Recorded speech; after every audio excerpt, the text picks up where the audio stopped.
بسم اللہ الرحمن الرحیم۔ السلام علیکم ورحمۃ اللہ وبرکاتہ۔ عابد راجہ چینل کی طرف سے آج میں اپنے دوستوں تک رسول اللہ صلی اللہ علیہ وآلہ وسلم کا ایک بہت ہی پیارا فرمان پہنچاؤں گا۔ اس سے پہلے میں اپنے تمام دوستوں سے گزارش کروں گا کہ اس ویڈیو کو آپ نے آگے زیادہ سے زیادہ شیئر کرنا ہے۔ تو شروع کرتے ہیں۔ بسم اللہ الرحمن الرحیم۔ حضرت طلحہ رضی اللہ تعالی عنہ فرماتے ہیں کہ میں حضور اکرم صلی اللہ علیہ وآلہ وسلم کی خدمت میں حاضر ہوا۔ میں نے عرض کی، آپ صلی اللہ علیہ وسلم اپنا ہاتھ بڑھائیے تاکہ میں آپ سے بیعت ہو جاؤں۔ حضور اکرم صلی اللہ علیہ وسلم نے فرمایا، اگر میں تمہیں اپنے والدین سے تعلق توڑنے کو کہوں تو بھی تم بیعت ہونے کو تیار ہو؟ میں نے کہا نہیں۔ میں نے دوبارہ حاضر ہو کر عرض کی، آپ صلی اللہ علیہ وسلم اپنا ہاتھ بڑھائیے تاکہ میں آپ سے بیعت ہو جاؤں۔ حضور اکرم صلی اللہ علیہ وآلہ وسلم نے فرمایا، کس بات پر بیعت ہونا چاہتے ہو؟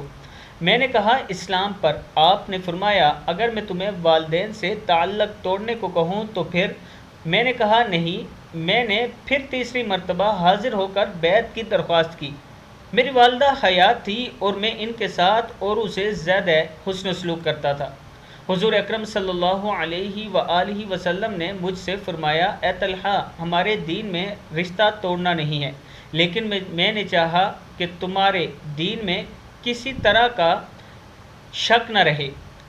راوی کہتے ہیں، حضرت طلحہ مسلمان ہو گئے اور بڑے اچھے مسلمان بنے۔ اس کے بعد یہ بیمار ہوئے۔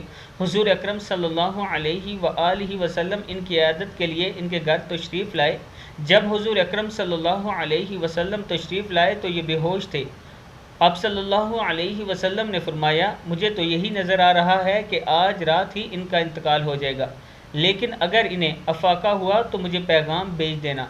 آدھی رات کو کہیں وہ ہوش میں آئے تو پوچھا، حضور اکرم صلی اللہ علیہ وآلہ وسلم میری عیادت کے لیے تشریف لائے؟ گھر والوں نے کہا، آئے تھے اور یہ فرما گئے تھے کہ جب تمہیں ہوش آئے تو ہم انہیں پیغام بھیج دیں۔ حضرت طلحہ نے کہا، اب نہیں، اب انہیں پیغام نہ بھیجیے، کیونکہ رات کا وقت ہے، کوئی جانور انہیں کاٹ لے گا یا انہیں کوئی اور تکلیف پہنچ جائے گی۔ جب میں مر جاؤں تو حضور اکرم صلی اللہ علیہ وآلہ وسلم کو میرا سلام کہہ دینا اور ان سے عرض کر دینا کہ وہ میرے لیے استغفار فرمائیں۔ حضور اکرم صلی اللہ علیہ وآلہ وسلم جب صبح کی نماز سے فارغ ہوئے تو ان کے بارے میں پوچھا۔ لوگوں نے بتایا کہ ان کا انتقال ہو گیا ہے، اور انتقال سے پہلے انہوں نے کہا تھا کہ آپ صلی اللہ علیہ وآلہ وسلم کو نہ بتایا جائے۔ حضور اکرم صلی اللہ علیہ وسلم نے اسی وقت ہاتھ اٹھا کر یہ دعا مانگی، اے اللہ، اس سے تیری ملاقات اس حال میں ہو کہ تو اسے دیکھ کر ہنس رہا ہو اور وہ تجھے دیکھ کر ہنس رہا ہو۔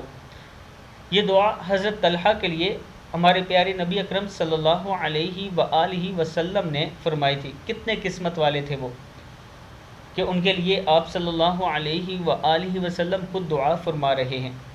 دوستو، ایک مرتبہ اپنے نبی پر درود پاک پڑھیں اور اس ویڈیو کو بھی آپ دوستوں نے آگے ضرور شیئر کرنا ہے۔ السلام علیکم ورحمۃ اللہ وبرکاتہ۔